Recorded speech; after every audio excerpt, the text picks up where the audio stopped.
So, where does Baja racing originally come from?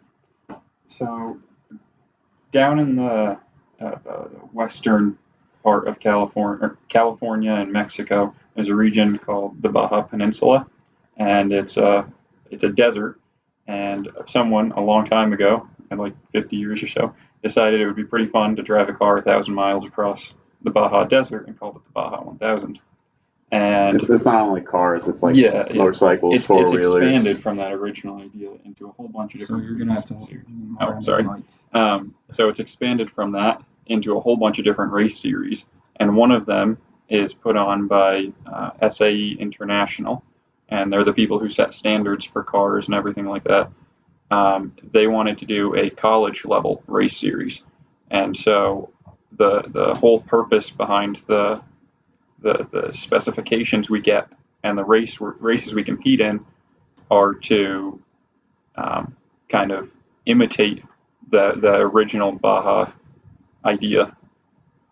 By the way, SAE stands for Society of Automotive Engineers. So, seeing this as a desert racing sport, where do you guys usually race?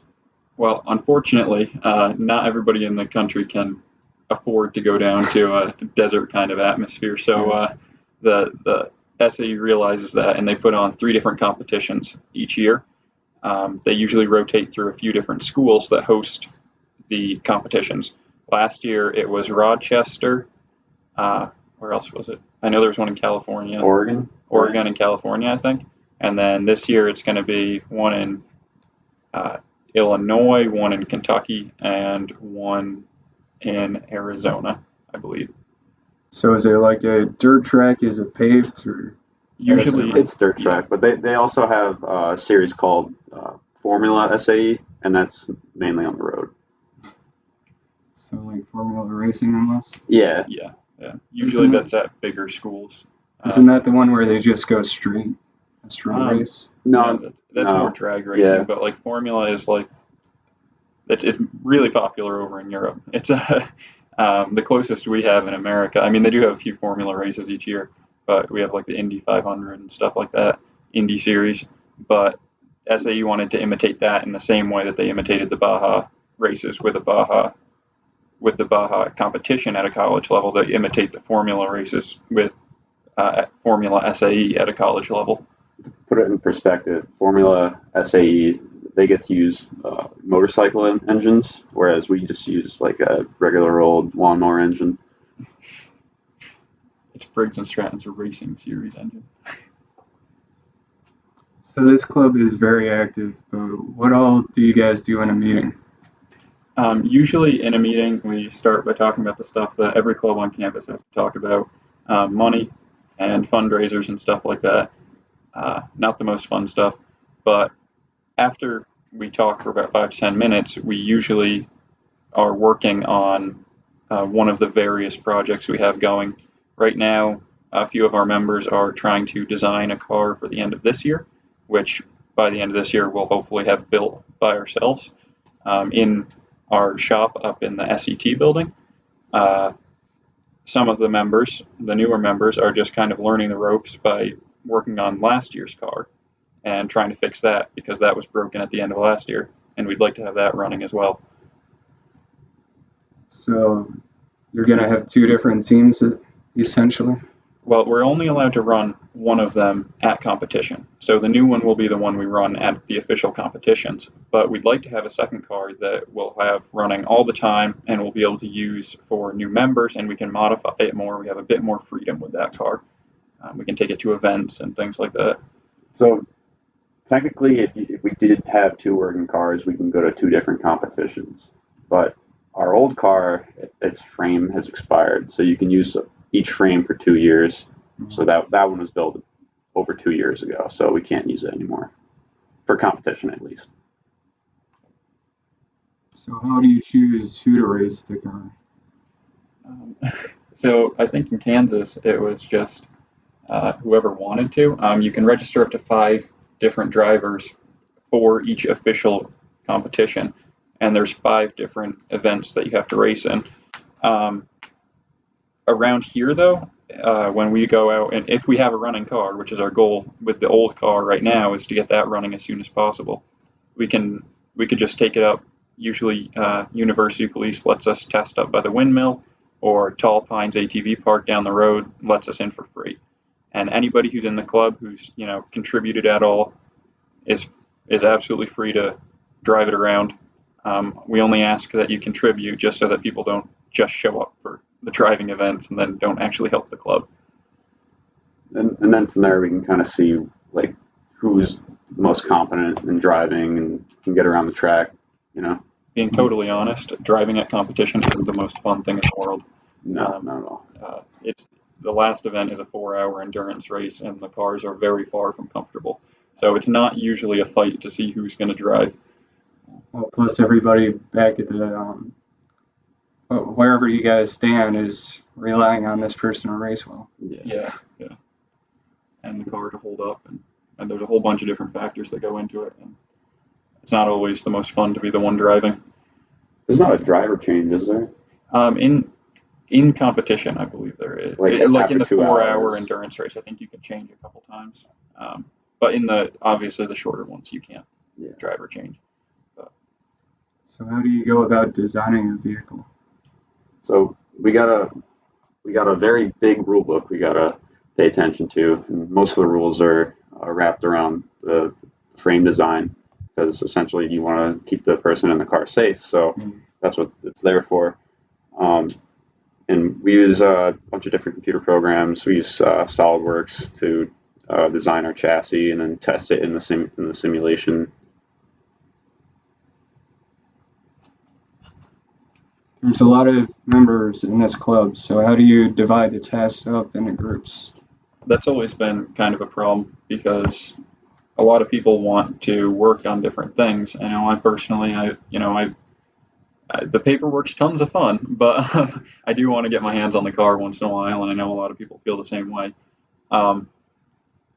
We try to set like loose boundaries on what people do and give people loose jobs, so that if you're in there working and your parts haven't come in for your part yet, or what you're working on, then you can work on something else. We don't strictly monitor what people specifically work on. And in the end, the club's there to teach people and to have fun. We're not trying to strictly regulate anything. We can kind of delegate what people want to do. We can have like a small survey. It's like a show of hands. Who wants to turn a wrench? Who wants to work on the computer? That type of thing. So how long are the meetings usually? Generally an hour. Yeah. Towards the beginning of the semester, yeah. And especially the beginning of the year when there isn't as much to do. We're still waiting on parts we've ordered to come in. We're still, trying to design the new car. The meetings are generally shorter because there's not as much that needs to be done in the shop. Towards the end of the semester, of the winter or the fall semester, and over the spring semester, they can go quite a while. But nobody's required to stay the whole time. It's almost all volunteer. If you want to stay for 3 hours and work on it each night, you can. We also have Saturday work days sometimes. We'll all come in on a Saturday and work on the car. But so, where and what days? Where did you say the meetings were again? Our meetings are always up in the SET building, and we are in the ICE lab, which is the garage pointing into the driveway going into the SET building. Usually, if we're having a meeting, it's at 7:00 p.m. and on Mondays and Thursdays, and usually the door is propped or the garage door is open so that people can find us more easily and come right in. Is the club still open to new members joining? Absolutely. The club is always open. On the last day of the semester, you could show up, and we'd still be happy to have you. We can always use more members. How do you recommend a new person going about getting into the group? You can either, I'd say the easiest way is probably to visit our Pioneer Link page and email somebody that you have on there. I mean, I could give out my email, but I usually find that people don't write it down right away and then forget. So just go into the Pioneer Link page. My email's on there. Ben's email is on there. And just send us an email and we'll give you all the information. The other option is just to show up, 7 p.m. Mondays and Thursdays, and just stop by, and we'll put you to work. So this club must run off of teamwork. How do you support or make the students work well together? Honestly, we really haven't had to think about that very much. It just kind of happens naturally. I mean, I know I didn't set out with the goal of becoming a great team player when I joined, but I made, all the friends I have right now from the club at this school. Um, it just kind of happens naturally when everybody's working hard on something and they've got a common goal. It I don't know, it just happens. I wish I could give a better answer on that, but it's not something that we like. We don't really do team building activities because the whole club in practice is a team building exercise. What other skills do you see students learning from being involved with a club? So if you join the club and you have no prior like mechanical experience, after a year you're going to come out maybe knowing how to weld and how to use tools and everything. We have a lot of people join with a lot of different levels of like technical skills and designing skills. Some people learned SolidWorks or AutoCAD in high school, and that's great. But some people have no experience with it whatsoever. When I came in, I had never used any kind of solid modeling program, which is what we use to design the car. And now, like Ben just said, he hadn't either, and we're the ones that designed the car for this year. So yeah, that was what I mainly learned from the club. But just like that, people come in without, some people come in without any experience using any kind of tools on cars or anything. But if they've got the interest, it's so easy to teach somebody how to do that stuff. If you've got any interest at all, please stop by. What outstanding accomplishments has this club made so far? So far, Well, really, we're just in the design process right now. Yeah. Well, do you mean in the history of the club or this year? History of the club. Okay. Okay. Yeah. Well, we've competed in a few races. I'm not going to tell you how we did at those races, but we've typically only gotten better. So if we keep on this track, this year should be our best year yet. It's going to be our best year. It definitely is. We started out with more funds and more members and a better plan going into the year, and we had last year to prepare a little bit more. So this year we've got some pretty high goals for ourselves, but I definitely think it's achievable. So this is usually more of an interview when it's one-on-one, but people commonly get inspired by an individual in their life that leads them to where they are. Who would this person be for each of you? That's a big question. I almost want to say Howard Hughes, besides like him losing his mind part, but he was like an incredible designer, and that kind of inspired me. I don't know. I could not give you a solid, straightforward. I couldn't give you a straightforward answer. I don't know. I think I'm more like inspired by ideas than specific people. I don't know. I've just seen like what some engineers like in the car industry and automotive industry in the last 30 years or so have done, and it's absolutely amazing how far we've come in the last 30 years, the last 100 years. And if I could be a part of that after college, that would be fantastic. I'd love to do that. And this is, I would say, the best way to get experience in college. So what do you think of all the stuff that Tesla's been doing? Tesla's wild. You got to look at all the other electric car companies coming out now. There's one called Rivian. Yeah, well, they're making the truck. Yeah, they're making electric trucks, and that appeals to me more. Tesla's, that's certainly an interesting company. They know how to get publicity. That's, I think, a huge part of it. But I don't think what they're doing is wrong. Eventually, a lot of people are going to hate this, but cars are going to be electric. It's bound to happen. It has to. Yeah, I mean, as much as I like things going vroom, Teslas are way faster. and What about those electric semi trucks? you know, if Those it things works, are wild. you know, I don't know.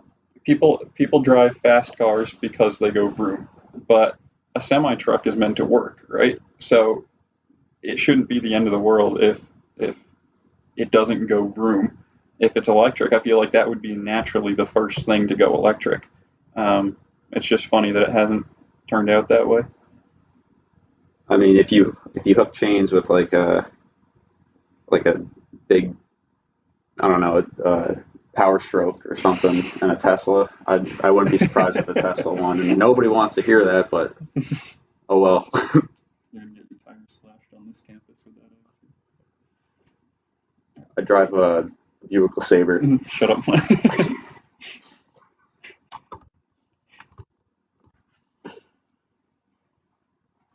What is your favorite memory from being a part of this club? Oh, that's it. Yeah.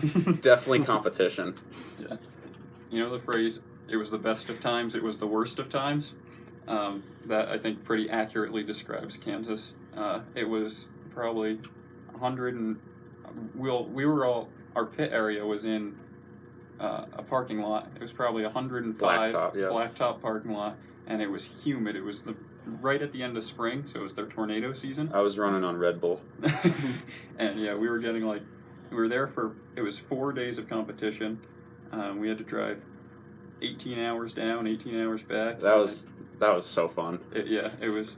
Looking back at it, it was an amazing time. During it, I hated it. You know, we were all hot and angry and sweaty, and I think we were all ready to kill each other. But because you know nothing was going right, and we were all just so frustrated. But looking back at it, I learned a lot more in those 4 days than I think I've learned in any other 4 days, and it was definitely an experience I wouldn't trade. But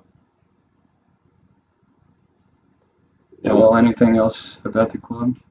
I feel like that was kind of short, but well, okay, well, I mean, I've definitely there's definitely a few meetings that stand out. We anytime we get to take the car out, of course, I have quite a bit of fun. I think most people do. We took the car to Tall Pines. Yeah, we've taken the car to Tall Pines a couple times. Yeah. Usually we drive it in Hot Dog Day in the parade that they have. We straight piped the old car, so it'll be nice and loud for Hot Dog Day this year. But honestly, anytime you get like a part on the car to work or that's been extremely frustrating and hasn't been working, it feels like you can conquer the world. You just get that thing to finally work, and it feels great. So there's been tons of little moments like that. well, thanks you guys for coming down to the WTJ 90.7 FM radio station and talking to me about the Baja Racing Club. You're welcome. Thanks for having us. It was our pleasure. Maybe someone new will come check your next meeting out. This was another episode of the show made by a Pioneer for Pioneers about Pioneers. This being a Pioneer Podcast radio show. Don't forget this will be on YouTube if you missed the show and have to watch it later. Good luck, Pioneers. Talk to you soon.